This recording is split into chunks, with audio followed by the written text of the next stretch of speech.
Good evening and welcome to Ignite News on 6 at 6. It's Monday, June 9th, 2025. I'm Rihanna Nikram. Thanks for joining us. Here are the headlines. 580 students have graduated from the Ghana Online Academy of Learning with master's degrees. Dialysis patients will soon have access to free treatment in all 10 regions of Guyana. The Deerra River Bridge is 90.7% complete after the final tower was sealed Saturday. And China invested over US $10.6 billion in Guyana in 2024.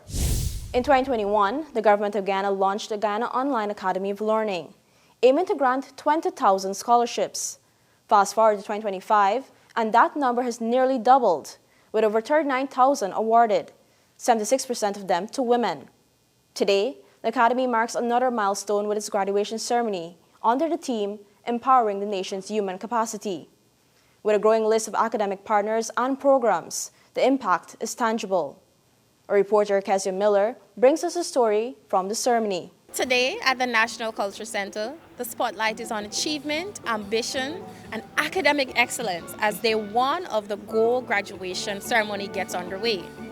This year alone, 2,000 students are graduating, including 580 who've completed master's degree program from 10 international universities. President Ali, who delivered the keynote address, reminded the nation to take full advantage of the life-changing opportunities GOAL continues to offer, not just as a path to personal success, but a foundation for national transformation.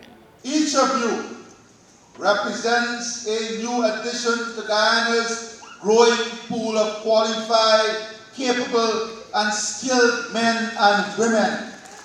And let me tell you, in a country that is undergoing some of the most rapid transformations in the world, this is no small thing. You are part of a transformative Guyana, and we applaud you. You are now graduates of the Guyana Online Academy of Learning, GOAL. And in earning the different titles and degrees, you have done more than just completing a course. You have vindicated the trust this country placed in you. You have affirmed the value of higher education, and you have shown that learning, real, determined, committed learning, is still one of the most powerful forces for personal and national progress. Meanwhile, other students shared their joy at being able to advance their education, saying this opportunity changed their lives. Firstly, I must give thanks to God for affording me the opportunity and the government of Guyana. This has been a great opportunity for me to complete a bachelor's in business administration, information technology management. I've passed with a distinction. The program has helped me to upgrade my skill level because I work in the information technology field as well. And the methodology and the training, it was very good. And the lecturers, they were very convenient and accommodating. I really appreciate it. My name is Rami, and I would have did the study through GOAL, the master's degree in oil and gas with energy management. And I can tell you for sure this wasn't an easy journey. Right, it has been an up and down battle, and I must say, I managed at the end of the day, thanks to some wonderful people within my circle who would have supported me throughout from my workplace, home. I want to say special thanks to my wife, my kids who have been supportive there throughout, and it has been a tremendous journey, and I must say that I'm happy to. At the end of the road here, being very successful, and I also want to say thanks to the government of Guyana. Going forward, President Ali has promised that there would be more opportunities provided through GOAL. Thank you, Kezia. A proud day for the graduates and for our country investing in its people. From just 9 academic partners to 23, from 100 programs to more than 400, GOAL has evolved into a cornerstone of national development. Guyana is set to welcome Canadian airline Air Transat in December 2025 a major milestone in the country's expanding aviation sector. The announcement was made by Public Works Minister Bishop Juan Edgil during the official launch of KLM Royal Dutch Airlines' inaugural flight to Guyana Chedijigan International Airport, CGIA. Over the past 5 years, Guyana has attracted several major carriers, including Skycana, British Airways, Inter-Caribbean Airways, JetBlue, Fly Always, Suriname Airways, and now KLM, reflecting the country's growing global footprint. Minister Edgil noted that Air Transat will be the 10th international airline welcomed under his tenure from 2020 to 2025. The new carrier will operate twice weekly on Tuesdays and Fridays from the 16th of December 2025 to the 24th of April 2026, using the A321LR aircraft, known for its fuel efficiency, club-class comfort, and modern in-flight entertainment. Air Transat, named 2024 World's Best Leisure Airline by Skytrax, is expected to boost connectivity and open new doors for tourism, trade, and economic development across Guyana and the wider Caribbean. The move comes on the heels of Air Canada's 2024 announcement to launch direct service to Guyana. With over 1 million passengers already recorded in 2025, a 15% year-on-year increase, CGIA is fast emerging as a key international hub for the region. Dialysis patients will benefit from treatment centers that will be established in all 10 administrative regions of Guyana. The initiative, announced at the commissioning of the new Diamond Regional Hospital in East Bank of Demerara on Saturday, is part of a broader government effort to expand and equalize access to health care. We launched the $600,000 annual dialysis support. And on that note, we have heard the voices of our dialysis patients, and we are presently investing in retrofitted dialysis facilities that will go in every single region to ensure that you are not paying more than what you're supposed to pay for that dialysis treatment. The upcoming facilities are designed to support the existing $600,000 annual dialysis voucher program, which helps hundreds of patients offset the high cost of treatment. But access remains a challenge, especially for those living far from the coast. By building these new centers closer to where patients live, the government aims to reduce travel time, ease congestion at major hospitals, and expand treatment availability in underserved communities. So every single region would have one of these retrofitted facilities to support the vouchers, the $600,000 vouchers that we're giving. Dialysis patients typically require treatment 2 to 3 times per week, with each session lasting up to 4 hours. These new centers are expected to significantly reduce both financial and emotional stress for families. Construction timelines have not yet been announced, but the initiative will enable care to reach every Guyanese in every region. A 29-year-old construction worker was shot and killed Saturday night in Falls, East Coast Demerara. The victim, Rondell Clark, was reportedly shot between 7:30 and 7:45 p.m. on 2nd Street. Police found Clark conscious and rushed him to the Georgetown Public Hospital, where he was admitted in critical condition. He died around 8:20 p.m. while receiving treatment. A 25-year-old security guard has been arrested in connection with the shooting. Police say his licensed firearm was seized, and he's now assisting with the investigation. Clark's body has been taken to the GPHC mortuary, where it awaits a post-mortem examination. Investigations are ongoing. After occupying lands for generations without any legal documentation, residents of Plet Anchor Village on the east bank of Berbice in Region 6 are finally on the path to becoming official landowners. Several of the residents who spoke with Ignite News on Saturday said this new development has given them hope of a brighter future. I feel happy about it. So, nobody could come and say or fight you for it because it will be yours and only yours. Never get title for land. We just live in, everybody just live in. And we happy for the minister, and we hope that we will get through with it. I see they do something good at Mara Hate today, right? People will be ownership for their land and free, and that is very good. With land titles, residents will be able to access bank loans, invest in home improvements, expand farming activities, and transfer land legally to future generations. The land regularization will be conducted through the land registration system, a faster and more efficient process than the traditional transport method, which originated during the colonial Dutch rule. The entire process will be carried out at no cost to the residents. This is one of the most fundamental processes that would have taken place in this community and in the community of Mara over the last 200 or 300 years. Surveyors from the Ghana Lands and Surveys Commission have already begun preparatory work in the area. The Attorney General, Anand Lal, who recently met with residents of the community, explained that each resident will be interviewed to identify the specific plot they currently occupy, and arrangements will be made to issue legal titles accordingly. A land title confers legal ownership of the land. Residents will have the option to place titles in individual names or jointly with spouses and children. We can sell you these lands because the state owns the land, but we are not going to do that. We are not going to do that. We will pay for this process. The government of Guyana is paying for this whole process, which I will outline to you just now.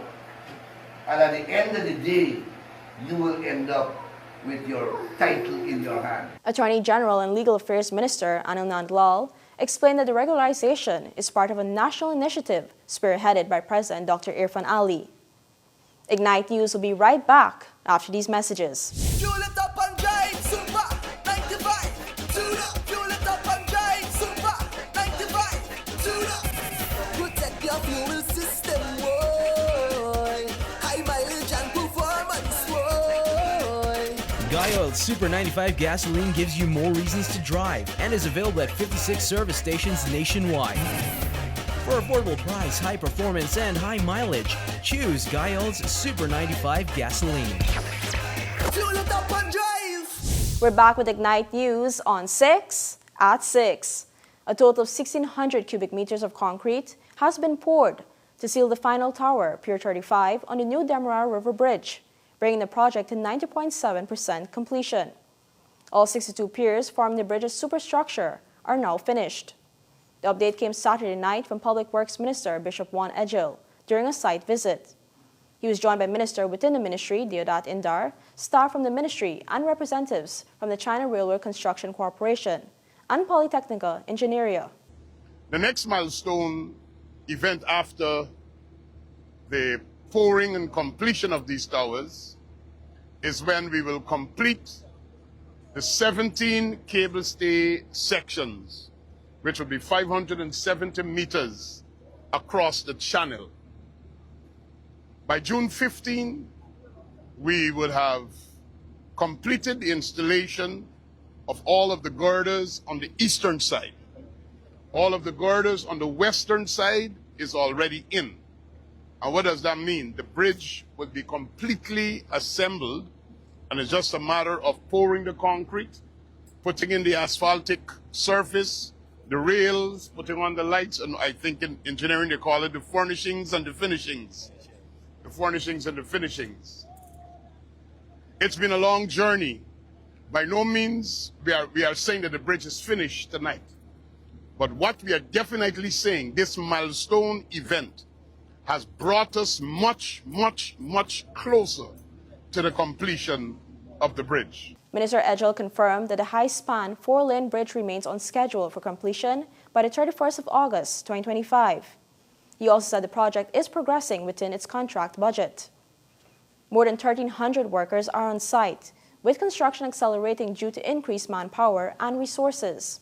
The bridge, which links Region 3 to Region 4, is expected to significantly cut travel time, improve connectivity, and boost economic activity.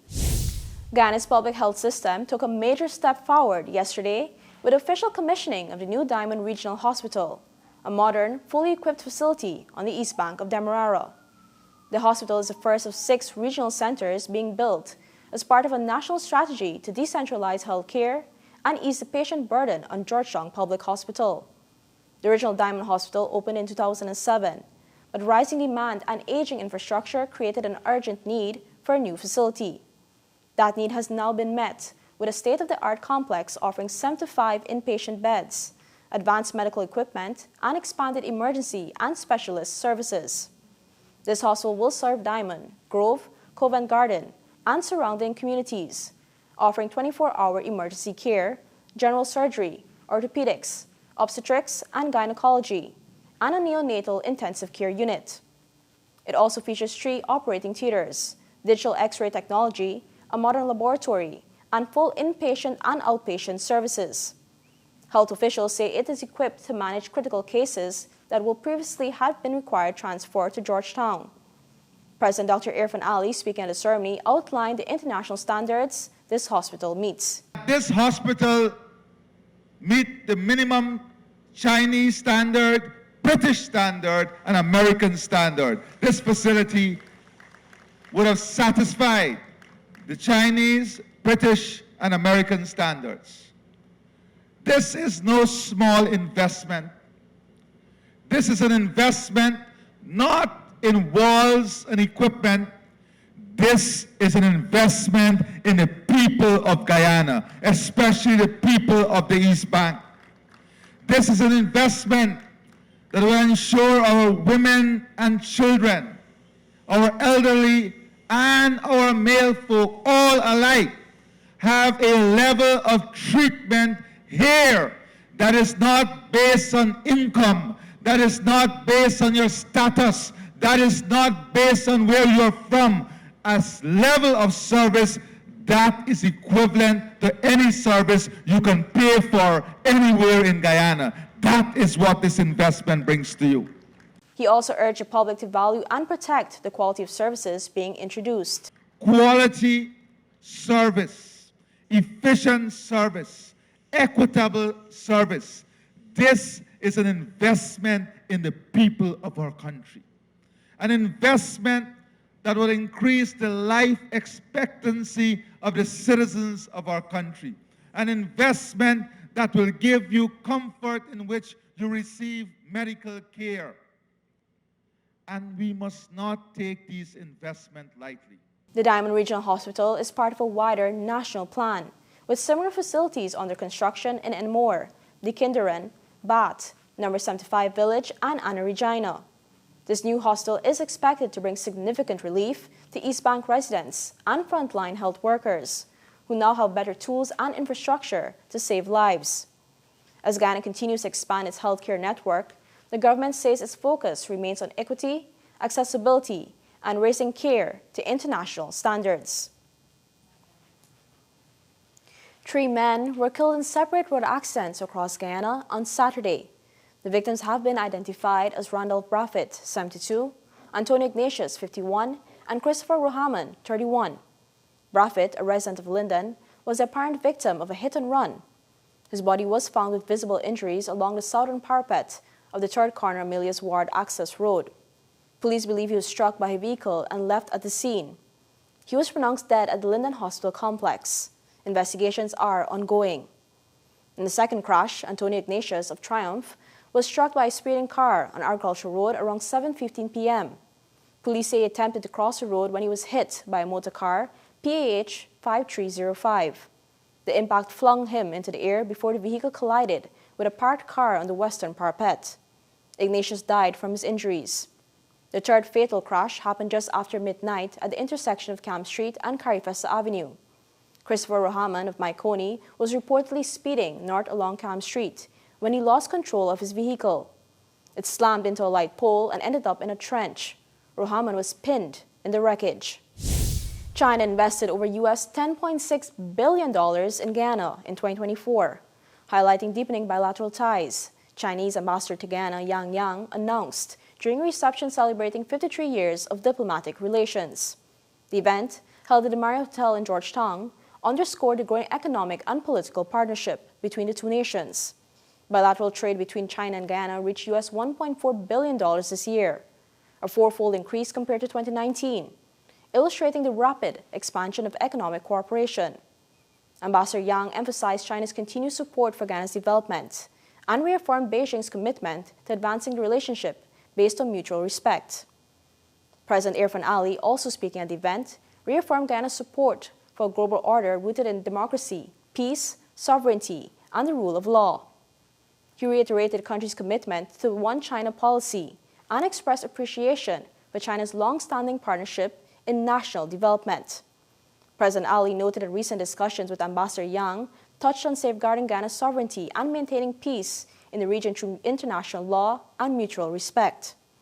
China has supported several major infrastructure projects in Guyana, including the new Demerara River Bridge, the Chedi-Jagan International Airport expansion, 6 new regional hospitals, and the Ghana-China Friendship Jovera Park. Ambassador Yang said cooperation would continue to grow in traditional sectors like energy, mining, infrastructure, and agriculture, while expanding into emerging fields such as the digital economy, green development, and artificial intelligence. Ghana was the first English-speaking Caribbean nation to establish diplomatic ties with China in 1972. In sports, Christina Ramsamy made history on Saturday night, becoming the first Guyanese athlete to earn an International Fitness and Bodybuilding Federation (IFBB) pro card on home soil. The milestone came during the first ever professional bodybuilding qualifier held at the National Cultural Center as part of the 6th edition of the One Guyana Stage of Champions. This year's event marked the first time that winner in the men's physique, Miss Bikini, and men's bodybuilding categories were eligible for pro status and financial rewards. Ramsamy, a seasoned bikini competitor, outshone rivals Maya Sharrell and Savita Stevenson to claim the top prize and her pro card. Also earning pro cards were Suriname's athletes Rafael Cromocarijo and Marlon Henry. Henry won the heavyweight class and later defeated crowd favorite Julio Sinclair to take the overall bodybuilding title and professional status. Other standout winners included Orlando Dublin in the middleweight division and Kevin Frederick of Grenada in the lightweight category. In the fiercely contested men's physique class, Ruli Chandler and Cromocarijo both took first place in the respective divisions. Cromocarijo secured his pro card in the up to 176 cm category. The landmark event was supported by the Ministry of Culture, Youth and Sport, along with several corporate sponsors. We'll be right back with more Ignite News after these messages.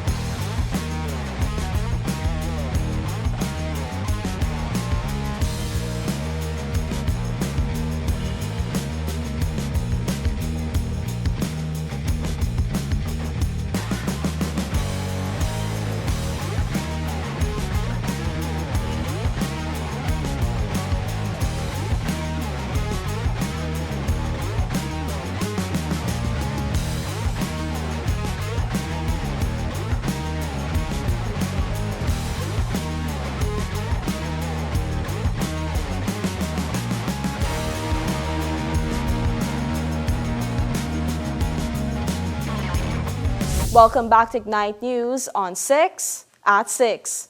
Coco Gauff is the new French Open champion.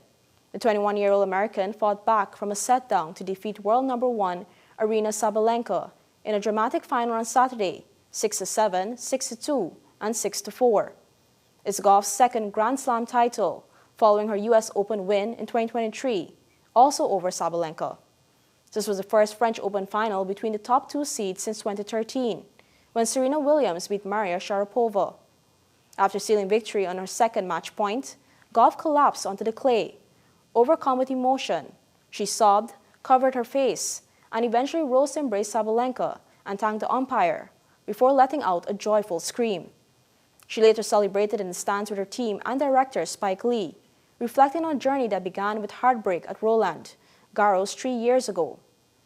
In her on-court speech, Gauff recalled her 2022 final loss and said it put her in a dark place, but she thanked the crowd for lifting her up. Sabalenka, who was visibly emotional during her own speech, praised Gauff as a fighter and said she deserved the win, though she noted the win contributed to a tough, error-filled match. Regionally, Colombian presidential candidate Miguel Uribe Turbay remains in intensive care after being shot 3 times, twice in the head, during a campaign event in Bogota. The 39-year-old senator was addressing supporters in a park on Saturday when the attack occurred. Police arrested a 15-year-old suspect at the scene, according to the Attorney General's office. Uribe's wife, Maria Claudia Tarazona, has asked the nation to pray for his recovery. Miguel is currently fighting for his life. Let us ask God to guide the hands of the doctors who are treating him, she said.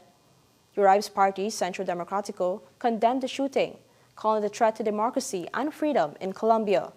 Shocking footage of the moment he was shot mid-speech has circulated online, showing the crowd fleeing in panic.